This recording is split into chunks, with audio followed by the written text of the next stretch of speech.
What up, YouTube? It's your boy, B-Boy Snackdown TV, aka Wakanda Snackdown, because I got playing around. As you can tell by the title of the video and the thumbnail itself, this is my WWE Smackdown review and highlights. So if you guys are new to the channel, make sure you guys please watch the video from my way from the beginning or towards the end. Hit that like button, subscribe to my channel for my rest content that I do on the channel, because I'm on the road to 12K. I'm on the road to monetization too, and becoming a YouTube partner as well. Go check out my AEW Dynamite review and highlights that I did on the channel. So let's get started.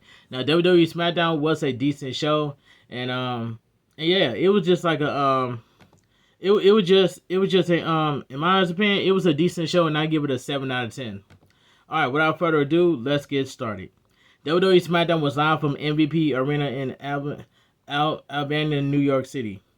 Commentary tonight with Michael Cole and Corey Graves. WWE Smackdown kicks off with clips of the women's tag team division.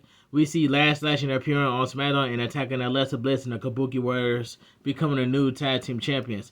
We see Io Sky coming out to help Charlotte Flair and Alexa Bliss, and the return of Rhea Ripley.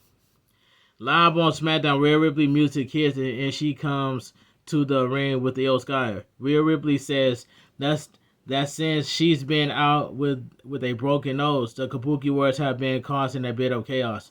And now that they are champions, they think they are untouchable. And you throw Nia Jax and Lash into the mix, they think they are untouchable again because they have the numbers advantage. Rhea Ripley says the funny thing about numbers is you just end up with more enemies. Io Sky says they always catch up to you, and now there is nowhere to hide.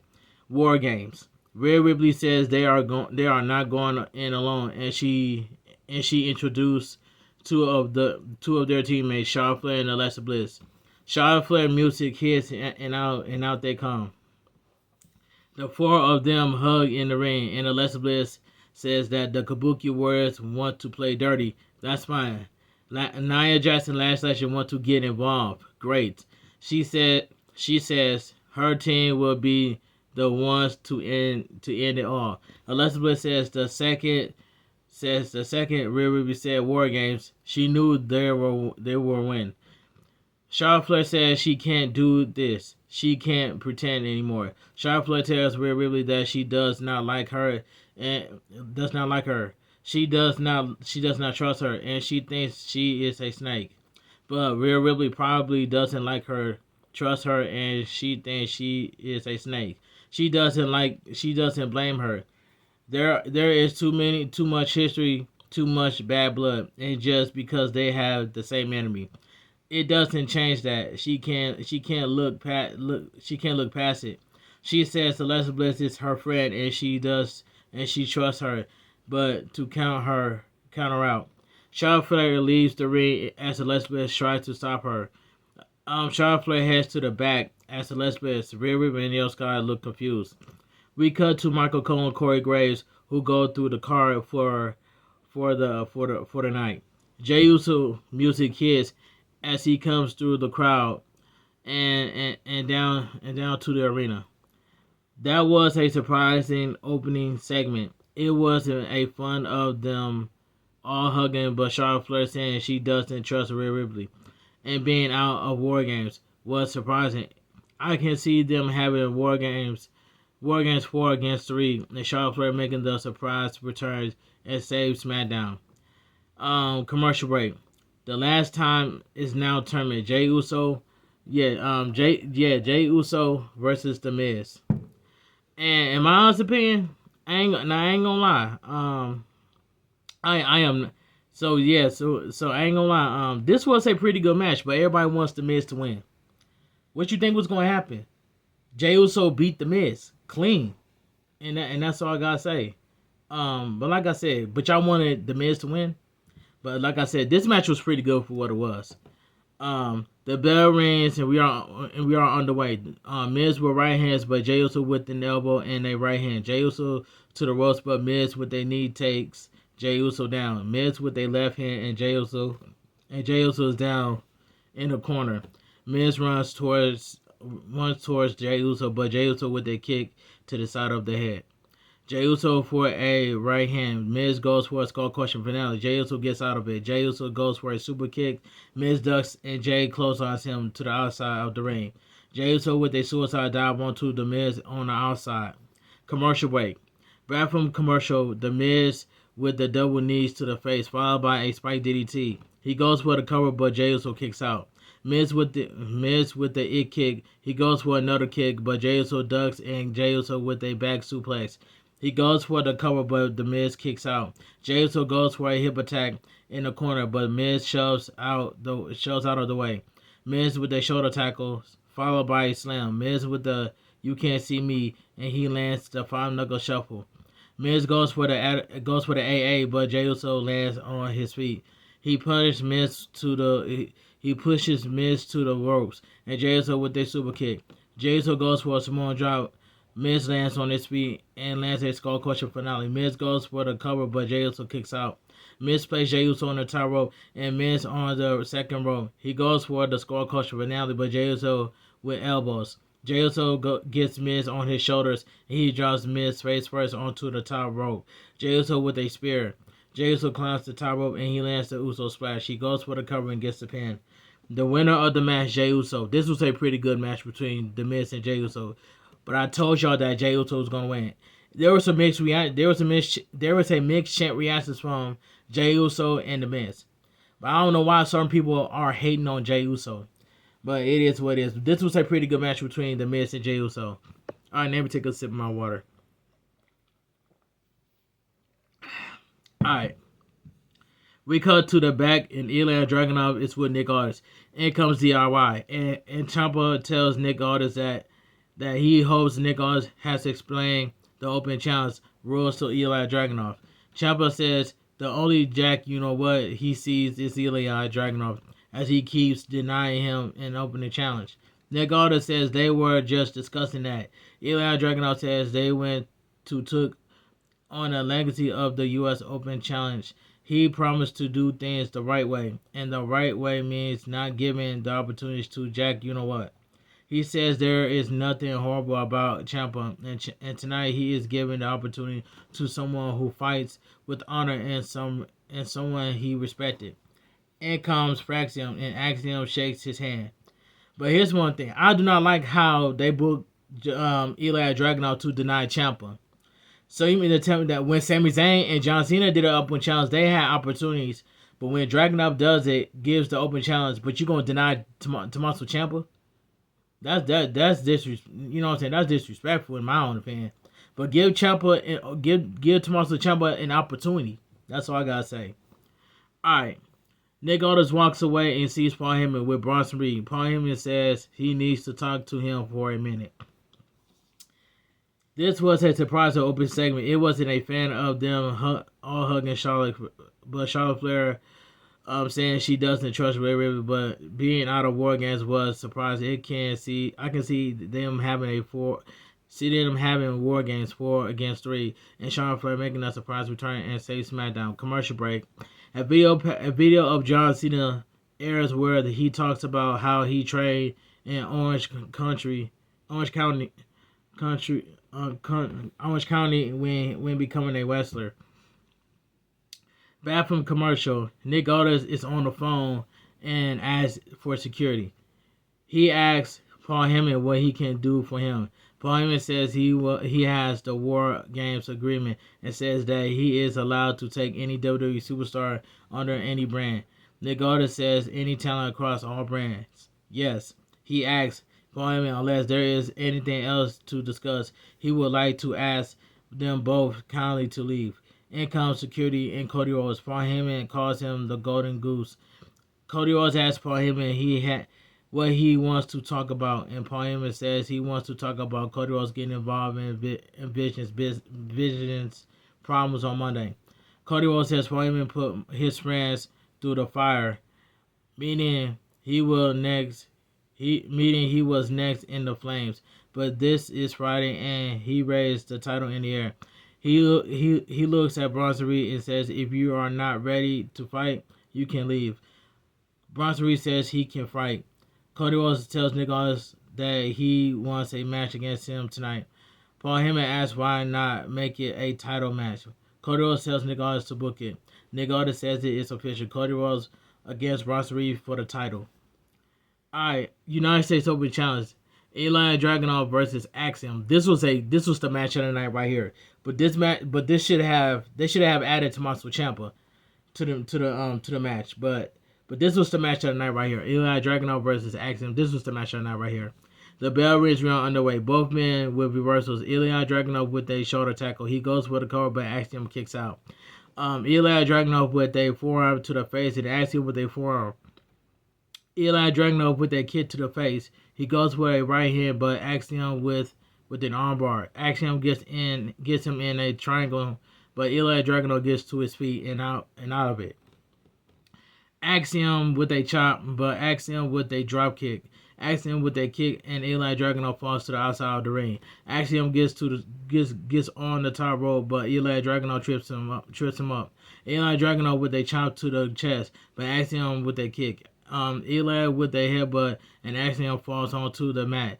Eli climbs the top rope, and he lands a senton. He goes for the cover, but Axiom kicks out, so we go to commercial break. Back from commercial break, Axiom with a kick, but Eli Dragunov with forearms to the face, and he kicks to the face. Eli Dragunov goes for the constant special, but Axiom gets it into an armbar, and he goes for the triangle, but Eli Dragunov gets to his feet and slams Axiom onto the mat. Eli Dragunov goes for the H-bomb, but Axiom with a springboard spike DDT. He goes for the cover, but Eli Dragunov kicks out. Axiom with a chop to the chest, and he places Eli Dragunov on the top rope. Eli Dragunov with right hands and both men on the top rope. Axiom with a Spanish fly. Axiom runs towards Eli Dragunov, but Eli Dragunov with a torpedo Moskva followed by the H-bomb. Eli Dragunov goes for the cover and gets the pin. The winner and still your United States champion, Eli Dragunov. This was the match of the night between Eli Dragunov and Axiom. This match was fantastic. Alright, we cut to the back, and R-Truth is with Nick Aldis. R-Truth says he shined his balls up, and he wants to handle them with care and put them in a rifle. Nick Aldis takes them, and R-Truth walks away.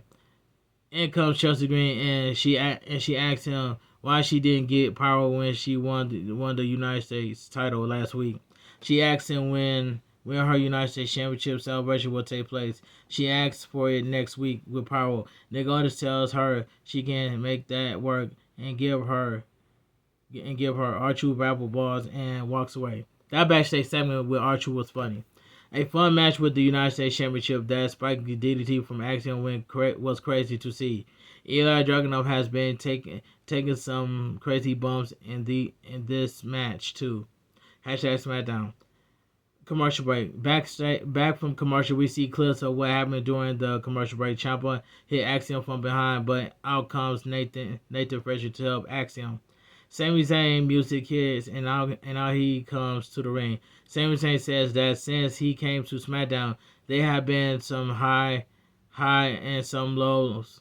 He beat Solo for the United States Championship, and he got to face John Cena, but the last 4 weeks have been extremely challenging for him. He has had to watch and sit on the sidelines. He watched Solo in the MFT run through SmackDown. He watched while they attack his friends, but they end tonight. Sami Zayn calls Solo out to the ring. Solo Sikoa music hits, and now he comes with MFT. Solo tells him that he knows the real Sami Zayn. He is pathetic, a liar, desperate, and when you are desperate, you do desperate things, and that makes him selfish. He says Sami Zayn does not care about anyone but himself. He doesn't care about the guys in the back or even the fans. Solo says, but for him, he cares about his family. He cares about the men standing behind him.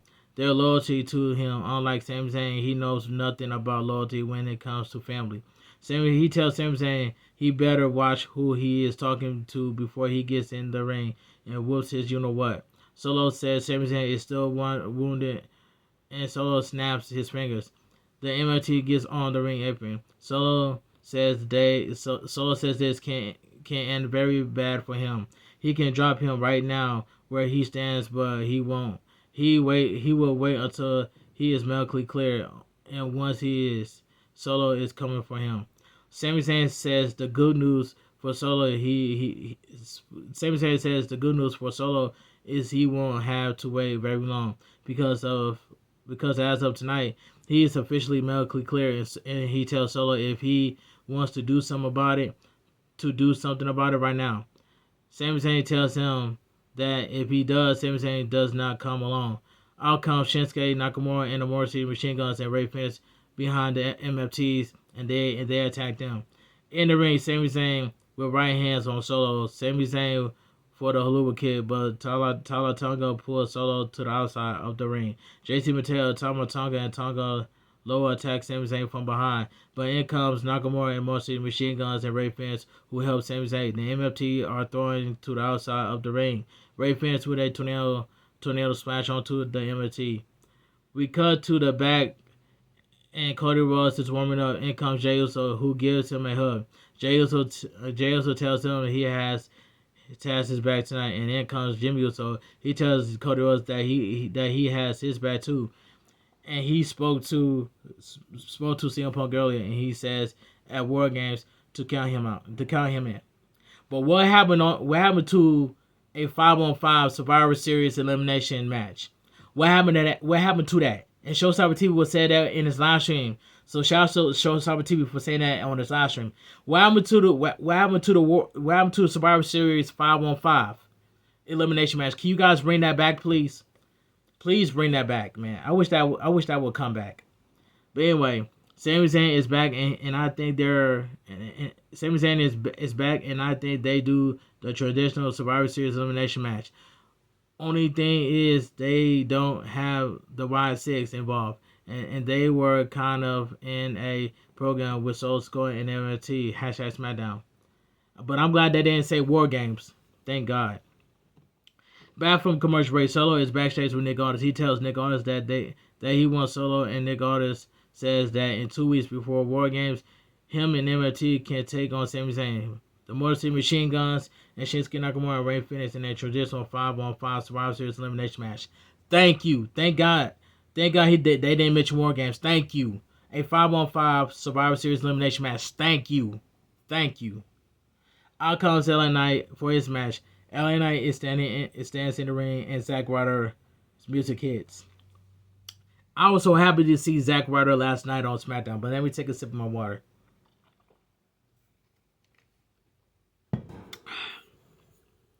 Last time is now a tournament. LA Knight versus Zack Ryder.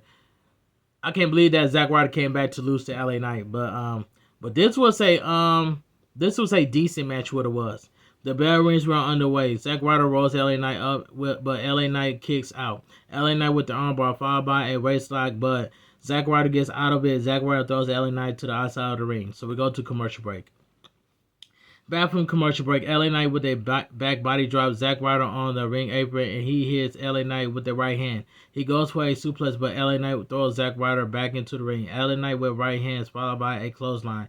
LA Knight with a Russian leg sweep. LA Knight with a neck breaker. He goes for the cover, but Zack Ryder kicks out. LA Knight throws Zack Ryder to the ropes, but Zack Ryder slams LA Knight face first onto the mat. Zack Ryder with a running forearm to the face. LA Knight down in the corner, and Zack Ryder with a boot to the face. He goes for the cover, but LA Knight kicks out. He grabs LA Knight, but LA Knight pushes him into the corner, and LA Knight lands a reverse DDT. LA Knight climbs the second rope. He leaps onto the third and goes for an elbow drop, but Zack Ryder moves out of the way. LA Knight lands on his feet, and Zack Ryder with the Rough Rider. He goes for the cover, but LA Knight kicks out. Zack Ryder with a double knees, and he climbs the second rope. He jumps, but LA Knight slams him onto the mat. LA Knight with the BFT, he goes for the cover and gets the pin. The winner of the match, LA Knight. This was a decent match, but I was so glad to see Zack Ryder back on SmackDown last night. But there were some people say it was Joe Hendry, but that was incorrect. Joe Hendry did not show up last night on SmackDown. But say if Joe Hendry was to show up last night, and Joe Hendry would have won that match, and LA Knight would have lost to Joe Hendry. But LA Knight won against Zack Ryder. All right, decent match. We come to the back, and Alexa Bliss is with Rhea Ripley and Io Sky. Rhea Ripley says she knows that she and Charlotte Flair had their beef in the past, but now it means they have to find two more people.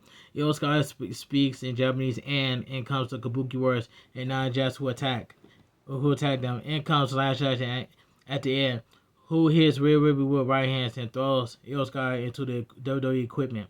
WWE officials come in and break it up. Zack Ryder making a surprise appearance and not a bad match with LA Knight. No mention as to if he is back with the company or probably not. They have done nothing with LA Knight for a few weeks now to #Smackdown. But I heard that Joe Hendry has signed with the WWE. So I heard rumors about that. Commercial break. WWE Women's Champion Jade Cargill versus B-Fab. This was a squash match. The bell rings. We are underway. Jade Cargill goes for a chokeslam, but B-Fab lands on her feet. B-Fab with a drop kick, and Jade is in the corner. B-Fab with a kick to the face, followed by an elbow. B-Fab for a kick, but Jade with a right hand. Jade with a follow-away slam, followed by a chokeslam. Jade with a powerbomb, followed by another powerbomb. Jade with the JD. She goes for the cover and gets a pin. The winner of the match, Jade Cargill. This was a squash match, but I'm glad Jade Cargill won. Outcomes mentioned, but Jade Cargill gets in her face. Jade Cargill pushes her down, and Mitchell gets back up. The referee breaks it up as Jade Cargill leaves the ring. We cut to a video of Nick Aldis who talks about the last time is now tournament. Nick Aldis says it will be Carmelo Hayes against Bronson Reed, and Penta will take on Finn Balor. I believe that Bronson Reed is going to destroy Carmelo Hayes. But I do want Carmelo Hayes to beat Bronson Reed. That's all I gotta say. Captain Kelly is backstage with Carmelo Hayes. He tells her that the Miz might have won the battle, but the war is not yet to be won. And as for John Cena, the GOAT, he has a long line of heavy hitters that want to be the one to face him. He says he is one of them. He says that he knows that if he gets that shot, he don't miss. In comes Bronson Reed. He tells Carmelo Hayes that he is about to go out and pin Cody Rhodes. After that, he is going to end John Cena's career after he ends Carmelo Hayes next week. They continue to do well with Jade Cargill. Her new character of bulldozing through people is being done very well, which is I agree. #Smackdown. Commercial break. A promo airs of Aleister Black and Zelina Vega. They talk about Damian Priest, but Aleister Black says they turn their attention to the people who hold titles.